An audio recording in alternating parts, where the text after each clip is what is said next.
Alors l'animation 4 ici, hop, elle va être un petit peu plus compliquée à faire cette fois-ci. Donc on va créer cette flèche vers le bas, cette petite indication. Et on peut imaginer un menu qui descend en dessous. Donc on retourne ici dans notre projet. Donc on a les 3 premiers normalement qui fonctionnent. Tac, tac, tac. Et on attaque le 4e. Hop, donc on va taper ici animation 4. Alors hop, hop, on fait un petit peu de place. On se met ici, nickel. Alors on va commencer à .btn4, .ligne. On va juste changer une chose, la transition. Du coup, on va passer au-dessus de la transition qu'on a déclarée plus tôt, vu que vous savez que le CSS, c'est le dernier déclaré qui gagne. D'accord? Donc là, on peut directement changer la transition. On va juste faire en sorte qu'elle dure 0,25 secondes. Is out. Donc quand il y a un 0, vous pouvez l'enlever, il n'y a pas de problème, d'accord? Je vais le mettre ici pour pas trop vous embrouiller. Très bien, donc là, il y a une animation un petit peu plus rapide, ok? 25 secondes. Ensuite, ici, on va faire .btn4.active. Donc quand on va cliquer dessus, on va transform rotate 90 degrés. Rotate de 90 degrés, c'est quand ça va tourner, on va dire, comment je pourrais montrer? Ah ben vous voyez très bien là. Vous avez à la base les 3 traits qui sont comme ça, et hop, ça a tourné vers le bas. Il faut imaginer un carré qui entoure les trois barres ici, et il va tourner vers le bas. C'est ça qu'on appelle tourner de 90 degrés. Okay, c'est un quart de cercle.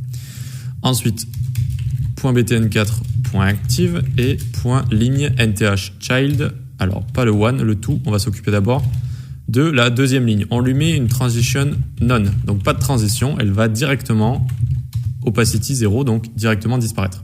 Donc vous voyez que là elle a disparu, très bien. Maintenant on va prendre btn for.active.ligne nth child 1 et on met une virgule ici, on fait maj add flèche du bas, ça va dupliquer, et le 3 également. On va leur donner une width de 35 pixels et un transform origin right. Transform origin right. Voilà. Alors juste pour que vous voyez un petit peu, vous voyez qu'ici les 2 barres qui se sont rejointes, c'est la barre 1 et 3, et elles sont plus courtes que les barres d'habitude. D'accord? C'est pour ça qu'on leur a mis 35 ici. Ensuite, le transform origin right, en fait, l'origine de transformation va être ici à droite et ici à droite. Il faut imaginer les 2 barres là, où vous les voyez, et l'origine de transformation va être maintenant à droite et à droite. Et regardez, en fait, d'un coup, notre carré tourne. Et en fait, on voit bien que ça se transforme depuis la droite. Depuis ici, en fait, et ici. On a le carré qui tourne d'un coup, hop, et la transformation qui est vraiment à droite des deux lignes ici. C'est pour ça qu'on lui a mis Transform Origin Right. Donc nous, jusqu'à présent, alors, tac, on voit bien que ça disparaît, notre élément ici. Mais on n'a pas d'autre transformation que la width ici qui redescend. Et on voit bien que, alors bon, c'est le comportement de base, mais la width qui descend ici, elle descend de droite à gauche. Mais bon, ça encore une fois, c'est le comportement de base. Là où on va vraiment voir le transform origin, c'est maintenant.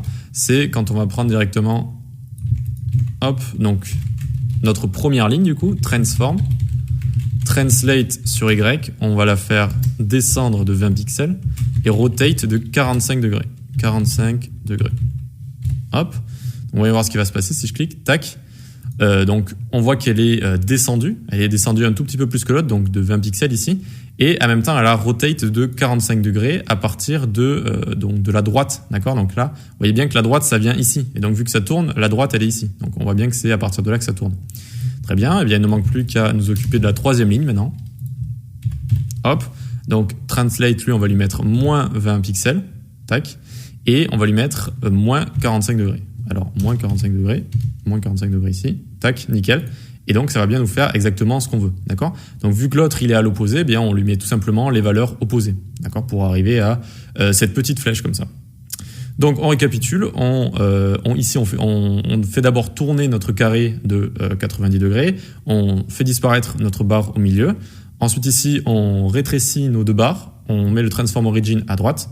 Et on les rotate ensemble en les translatant un petit peu sur Y. Voilà, tout simplement, hop, et hop. Pas mal, assez sympa d'avoir une petite indication comme ça.